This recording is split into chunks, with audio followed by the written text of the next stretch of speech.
Osteoarthritis ఎందుకు వస్తుంది? అది జెనెటిక్స్ వల్ల వస్తుందా? వంశపారంపర్యంగా ఉంటుందా? అని చాలామంది అడుగుతూ ఉంటారు. ఆస్టియోఆర్థరైటిస్ ఎందుకు వస్తుందో ఎవరికి తెలియదు. కానీ జాయింట్ లోపల ఏమవుతుందో సైంటిఫికల్లీ తెలుసు. ఏమవుతుందంటే మనము డే టు డే వాకింగ్ వల్ల మన నీ జాయింట్ సర్ఫేస్ ఏమవుతుందంటే కొంచెం డ్యామేజ్ అవుతుంది. మన స్కిన్ పని చేసినప్పుడు డ్యామేజ్ ఏమవుతుంది, మళ్ళీ రిపేర్ అవుతుంది. అదేవిధంగా మెజారిటీ ఆఫ్ ది పీపుల్లో ఈ డే టు డే యాక్టివిటీస్ వల్ల డ్యామేజ్ ఏమవుతుందంటే చేయగలుగుతాం. ఎవరికైతే ఆర్థరైటిస్ ఉందో, ఎవరి ఫ్యామిలీస్లో అయితే ఈ ఆర్థరైటిక్ టెండెన్సీ ఉందో, ఈ రిపేర్ మెకానిజం అనేది ఫెయిల్ అవుతుంది. డే టు డే యాక్టివిటీస్ వల్ల ఉన్న డ్యామేజ్ రిపేర్ చేయలేకపోతారు. దానివల్ల ఏమవుతుందంటే ఈ ఆస్టియోఆర్థరైటిస్ అనేది ప్రోగ్రెస్ అయ్యి గుజ్జు కంప్లీట్గా డ్యామేజ్ అవుతుంది. ఇది జెనెటిక్స్ వల్ల రాదు. కొన్ని ఫ్యామిలీస్లో ఇన్సిడెన్స్ ఎక్కువ ఉంటుంది. ఎవరి గ్రాండ్ పేరెంట్స్లో ఆస్టియోఆర్థరైటిస్ ఉందో వాళ్ళ ఫ్యామిలీలో రావడానికి కొంచెం ఛాన్సెస్, కానీ is not inherited by jeans. అందుకని ఏమీ వరి కానవసరం లేదు.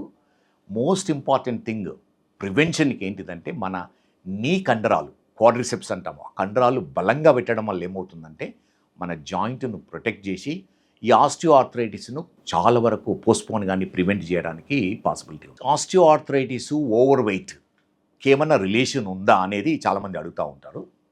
ఓవర్ వెయిట్ ఉండడం వల్ల ఆస్టియోఆర్థరైటిస్ రాదు. కానీ ఎవరైతే ఓవర్ వెయిట్ ఉన్నారో వారిలో సిమ్టమ్స్ వేరే ఉంటాయి ఇనీషియల్ స్టేజెస్లో. ఎందుకంటే సింపుల్ బయోమెకానిక్స్. మనం నార్మల్గా నడిచినప్పుడు మన నీ జాయింట్ పైన 5 to 6 times of body weight పడుతుంది. మెట్లు ఎక్కుతూ దిగుతుంటే 10 to 12 times of body weight knee joint పైన పడుతుంది. ఎందుకంటే కండరాలు కంట్రాక్ట్ కావడం వల్ల అంత ఫోర్స్ జనరేట్ చేస్తుంది. అదే కింద కూర్చుని పైకి లేచినప్పుడు 15 to 18 times of body weight pass అవుతుంది నీ జాయింట్లో. అందుకని ఎవరైతే ఓవర్ వెయిట్ ఉన్నారో, ఎవరిలో అయితే ఇనీషియల్ స్టేజెస్ ఆర్థరైటిస్ ఉందో వారికి సివియర్ సిమ్టమ్స్ ఉన్నాయి. సో ఫర్ ఎగ్జాంపుల్ 50 kgs ఉన్న వాళ్ళకు 500 kilos ఆఫ్ వెయిట్ పడుతుంది జాయింట్లో మనం యాక్టివిటీ చేసినప్పుడు. అందుకని ఓవర్ వెయిట్ వల్ల ఆర్థరైటిస్ రాదు. కానీ ఎవరికైతే ఆర్థరైటిస్ ఉందో వెయిట్ తగ్గించడం వల్ల ఈ సిమ్టమ్స్ తగ్గుతాయి. ఆర్థరైటిస్ కూడా ప్రోగ్రెషన్ కొంతవరకు స్లో డౌన్ అవుతుంది. ఇంకొక అపోహ ఏంటిదంటే ఓవర్ వెయిట్ ఉన్న వాళ్ళకు చాలామంది డాక్టర్స్ వెళ్ళిన తర్వాత సివియర్ ఆర్థరైటిస్ ఉంది, ఆపరేషన్ అవసరం ఉంది, కానీ వెయిట్ ఎక్కువ ఉంది, ఆపరేషన్ చేయడానికి ప్రాబబ్లీ అబ్జెక్షన్ ఉంటుంది ఓసారి. అంటే ఎవరికైతే ఆర్థరైటిస్ ఉందో ఓవర్ వెయిట్ వల్ల తగ్గించడం చాలా ఇబ్బందికరం. ఎందుకంటే నడవలేరు, యాక్టివిటీ చేయలేరు. అందుకని ఈరోజు రేపుల్లో లేటెస్ట్ టెక్నాలజీ వల్ల ఏమవుతుందంటే ఓవర్ వెయిట్ ఉన్న వాళ్ళకు కూడా ఆపరేషన్ చేయడానికి పాసిబిలిటీ ఉంటుంది. మిగతా వాళ్ళకంటే ప్రాబబ్లీ కొంచెము రిస్క్ ఉంటుంది, కానీ it's worth taking that risk.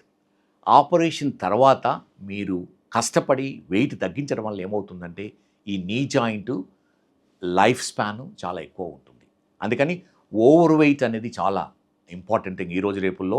ఇంతకుముందు అమెరికాలో, యూరోప్లో ఓవర్ వెయిట్ కామన్, ఒబిసిటీ అనేది బిగ్గెస్ట్ ప్రాబ్లం ఉండేది. ఇప్పుడు ఇండియాలో కూడా very common problem obesity and diabetes. అందుకని ఇనీషియల్ స్టేజెస్లో ఎవరైతే లెస్ దెన్ 50 years ఉన్నారో ఈజీగా మన అంటే ఈ ఫ్యాట్ సెల్స్ పర్మనెంట్ కాకముందే వెయిట్ తగ్గించడం అనేది చాలా ఇంపార్టెంట్.